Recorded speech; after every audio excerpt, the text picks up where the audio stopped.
So in today's video, I just wanted to showcase this build that I have been running on Ghostface recently, which I do honestly believe could be his best build. This build generates map pressure, which is something that Ghostface players tend to struggle with, especially if they're not 100% familiar with how his power works. Similar to my palette shredding Ghostface video, this build allows players of all different skill levels to generate map pressure without even really having to think too hard about it. It is also a great build to counteract the current gen rushing meta that we see in the game. And the best part about it is, for the most part, it is a completely passive build. It requires some zoning and some decision making, but for the most part you can play the game completely passively and still get a lot of value out of this build. Now allow me to tell you what this build is and how it all works so well together. So to kickstart this build, we will be bringing Scourge Hook Pain Resonance, which means whenever we hook a survivor on a Scourge Hook, the gen with the most progress will blow up and instantly lose 20% of its progress. This alone is already great for regression and is probably one of the best regression perks in the game. To pair with this perk very well, we are going to be bringing Dead Man's Switch, which means whenever a survivor gets off a gen or gets kicked off a gen, then that gen will be blocked for 50 seconds. If Pain Res goes off while survivors are on a gen, it will kick them off it, which means DMS will proc. This straight away provides incredible map pressure and slowdown. To pair with this and provide more regression, we are bringing Surge, which is where if you land a basic attack on a survivor to put them in the dying state, then every gen in a 32 meter radius will blow up. This perk is already one of the best perks to run on Ghostface because his marked downs actually count as basic attacks. This means with a bit of zoning, we get so much value out of Surge. To wrap this build up, we are going to be bringing Friends Till the End, which is where if you hook a survivor, then the Obsession's aura will be revealed to you and they become exposed. Or if you hook the Obsession, then a new survivor becomes the Obsession and they scream. This is not only great information, but also pairs really well with DMS, as a survivor screaming kicks them off the gen.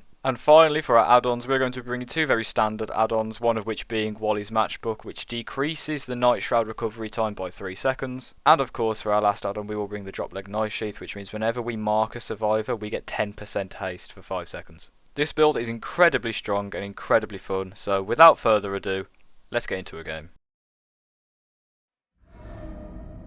Okay, so we are here on the Red Forest to showcase this build. Let's see if we can make something happen here.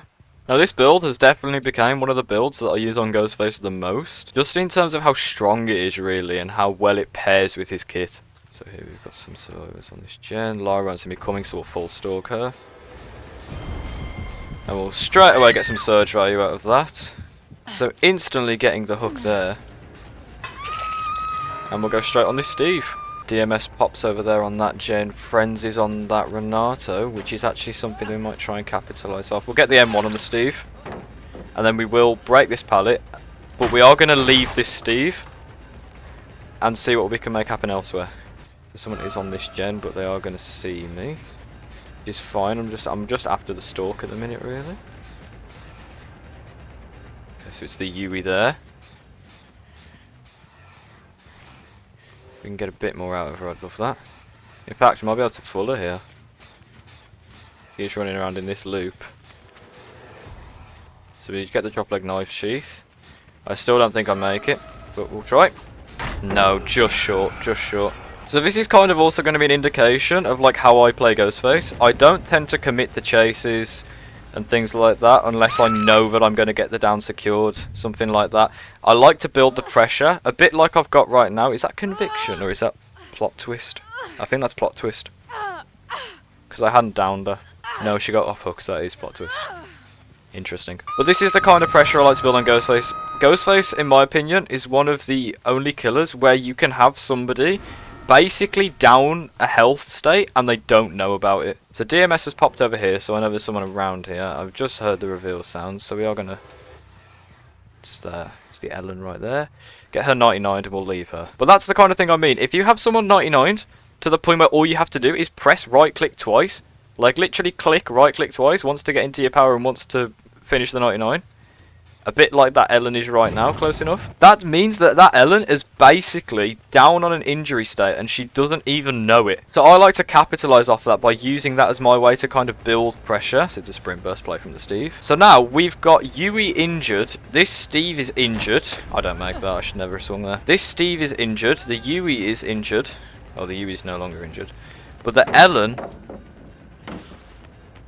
Oh, he doesn't double vault it. The Ellen now basically has lost to health state and doesn't even know it.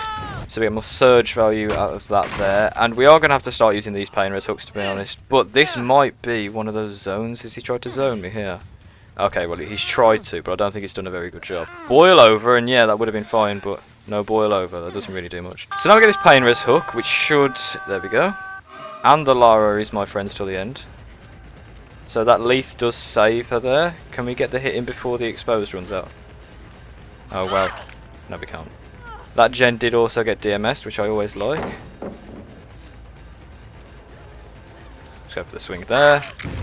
Perfect, more surge value as well. But yeah, I am considering dropping like a full Ghostface guide. Like, as you will know if you've been watching my videos, I think I have mentioned this before, on my old account I did have Ghostface P100 and I have put thousands of hours into this killer. But I've yet to really showcase kind of how I play him, and even this game doesn't really give it the best impression, because this is also me just trying to zone them into getting value like out of the build. If I had just a more general build on, or I was really trying to just get this 4K, then I would probably be playing this game slightly different.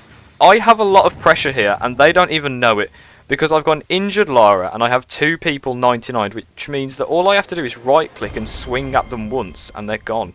Now this Steve is the only person that I don't have like any sort of pressure on. Well, now the Lara, because they got a heal off. But that means that they wasted time on that heal. So here, it's probably better to go for an M1 if we can. And then we'll switch round. We'll get the M1 on the Lara. And now everyone is basically injured. But 2 of them can't recover from that injury state. So he's holding that check spot, which is fine by me. Like him backwards there. I think I already pain resed him, but we're about to use this anyway. That gen gets DMS'd anyway. But this is also a lot down to the build. This is the kind of control that you can get over a game using this build. So she's 99, which means now I can pop that, and with the drop leg knife sheath, I just make it. Like, she was always going to go down there, but she didn't know until after that exposed was popped. And even then, without the drop leg knife sheath, I might not have actually made that. So at the drop of a hat, I could just go to like any of these people and just like down them. And there'd be very little they can do about it. So there's the Steve. I do kind of want to get this pressure back on the Steve. I'm not going to tunnel the Steve, because I'm not going to try and down him here. But we are going to do that. Instantly regain our power. Right, he's waiting there, but I'm not going to follow him, because they're all going to be over here healing. Right, so we've got the Yui now full. So here's a down. Had that Lara drop that pallet just to get it kind of out of the way. And I believe that the Yui is our last Scourge Hook. Yep, there we go. And DMS procs over on that gen there, which is good. I'm getting stuck on a bush. But this is the kind of pressure that I like to generate on Ghostface, and this build that just straight up disallows them to do generators really helps with that. It gives him quite a lot of map pressure anyway, and then if you know how to play Ghostface correctly and play him well, then it just makes it all that much better. So I believe that was the Lara that revealed me. Now we don't really have anything on the Lara right now, but it's not a concern. The Ellen's been healed, but that's also totally fine. So if I can come around here and just get the Lara close. I don't expect a full stock. Oh, I get a full stock here. Oh, I've just realised I'm not bringing Olsen's wallet.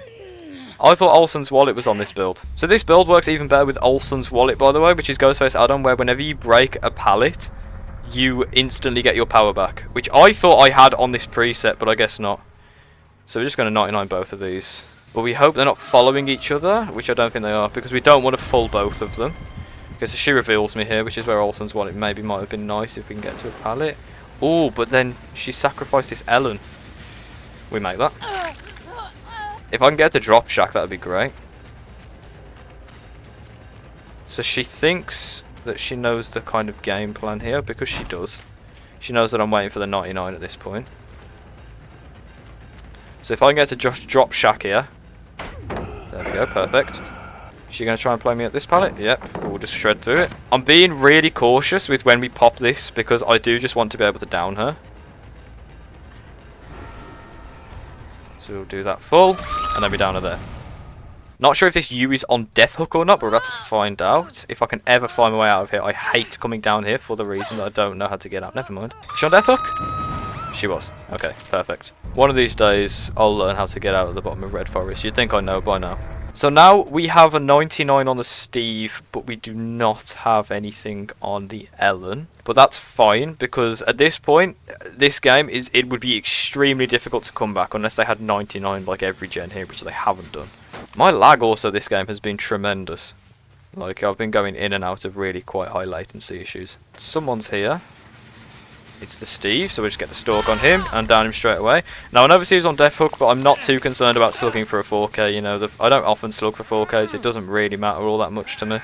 And we do have friends on the Ellen, so we know exactly kind of where she is. So as long as she doesn't get lucky with Hatch, we should be okay.